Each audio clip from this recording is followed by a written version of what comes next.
Hi guys, welcome back to the channel and welcome to Vietnam, where we're here to ride one of the best coastal roads in the world. So sit back, relax and come along for the ride.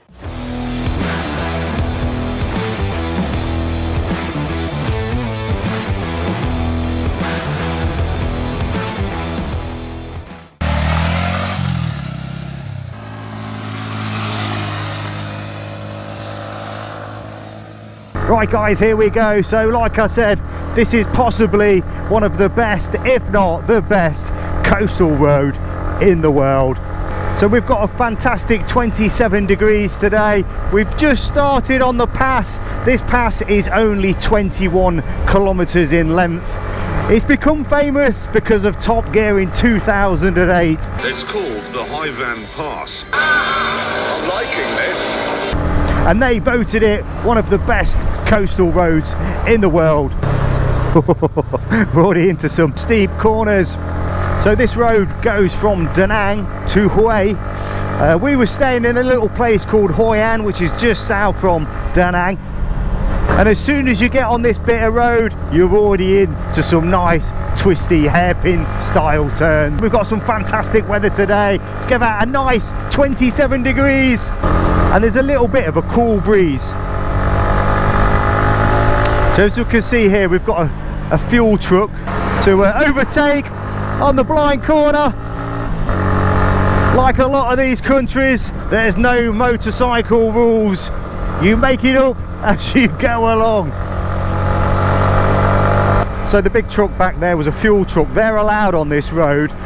Anything over a certain tonnage generally isn't. But what they've done, they've built a special tunnel that you can get to Hue. I think it was about 2005. So it cuts this bit of road out, which means it's absolutely fantastic for us bikers. As we start riding the Hai Van Pass in Vietnam, the drone really does put this road in perspective.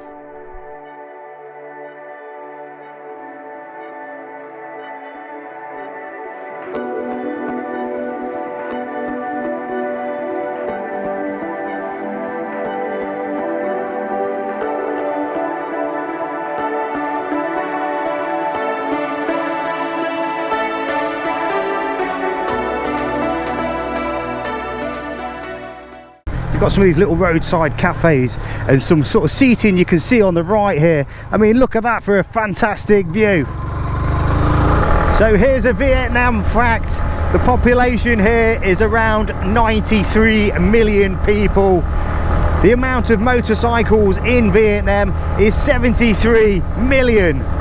So as you can imagine, in the likes of some of the big cities like Hanoi and Ho Chi Minh, the traffic there is absolutely horrendous. And in the far north of this country, they've got the Ha Giang Loop, but unfortunately we're not here long enough to go and do that. You kind of need 3 or 4 days to do the loop up in the north. It was saying rain earlier, but it doesn't look like that's going to happen now. But anything can happen in these parts of the world.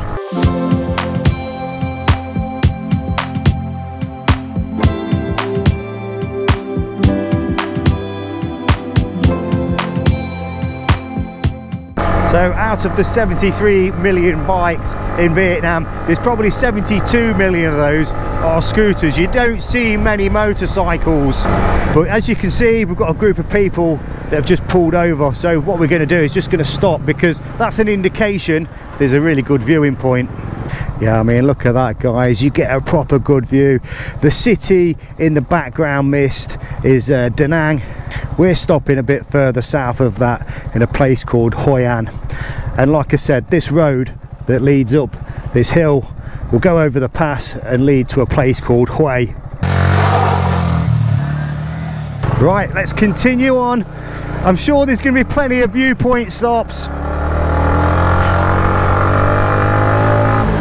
And already we've seen quite a lot of bikers.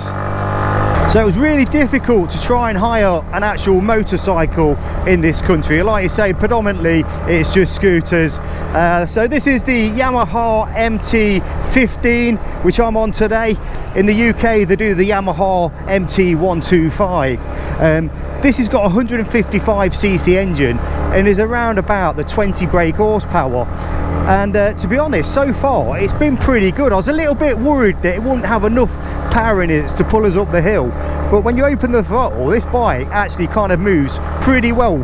A lot of the bikes in Vietnam, including these scooters, tend to be a 150cc. It's a bit of a shame in the UK we can't adopt the same policy due to kind of rules and emissions and everything else. And so far the road surface has been pretty good. Remember, get on the horn in Vietnam. It seems customary to do that.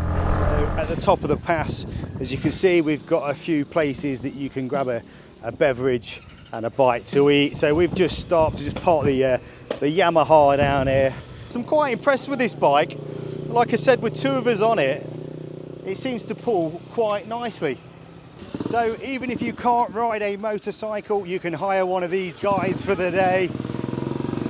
They will take your luggage as well as you around this pass. So we're just going to grab a quick drink in this place here, and you can see the views are absolutely spectacular.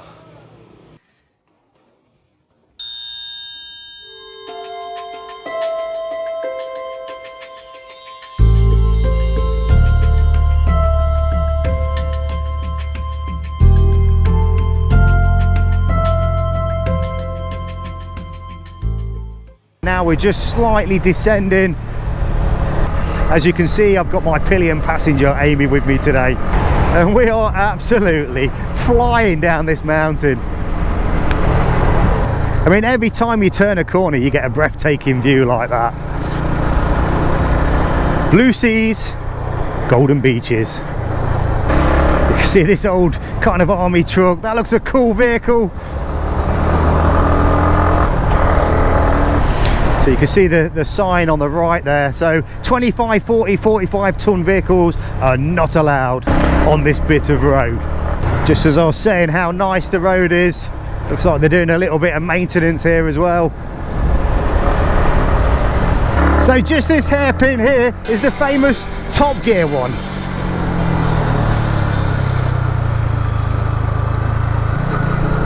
Whoa, it's quite tight.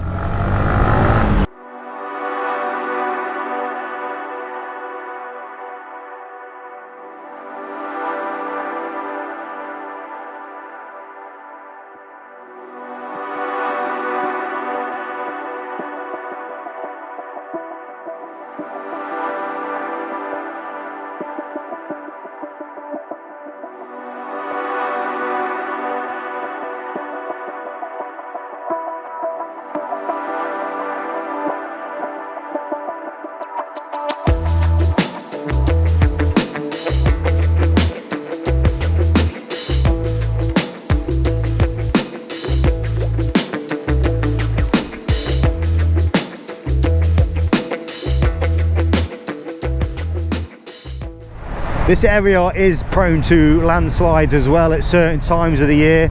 So we're actually filming this in January, and this is still considered their winter time at 27 degrees. It's bonkers. I've seen signs like that one that say gradients of 8%. I've seen them to 12%. So, hell, I nearly got took out by a cockerel. Over on the left there, we can just see a bit of a waterfall. I mean, you can see how lush and green it is. It obviously gets a lot of rain. I think the only danger here, the view is that nice that you've got to be careful on some of these corners, you don't overshoot them. But the best thing to do is just ride nice and slow. I mean, you really don't need anything more other than the scooters that you can hire. And the scooter prices around £2, £3, £4, $5 a day. So I rented this bike today for $20. I think is an absolute bargain. They even delivered it to my hotel. They'll come and pick it back up. no deposit, no paperwork. All I had to do is ping him. He just dropped the keys off at me, said have a nice day, and left it with me. Sure, I'd want to ride this in the peak of the summer. The humidity here can get pretty high. Today is a kind of a real nice day with that cool ocean breeze. Okay, looks like we've got another fantastic viewpoint. I mean, it's maybe only 21 kilometers, but I think it's going to take a little while to do this stretch of road due to the stops that you have to make. Let me just get off the bike here and show you guys what it's all about. Yeah, I mean, check that out. You've got a beautiful beach there. You've got the ocean, a bridge over here, and just down here there's a railway track as well. Right, so we've just got off for this viewing point. We're in luck. There's a train coming right now. Check this out.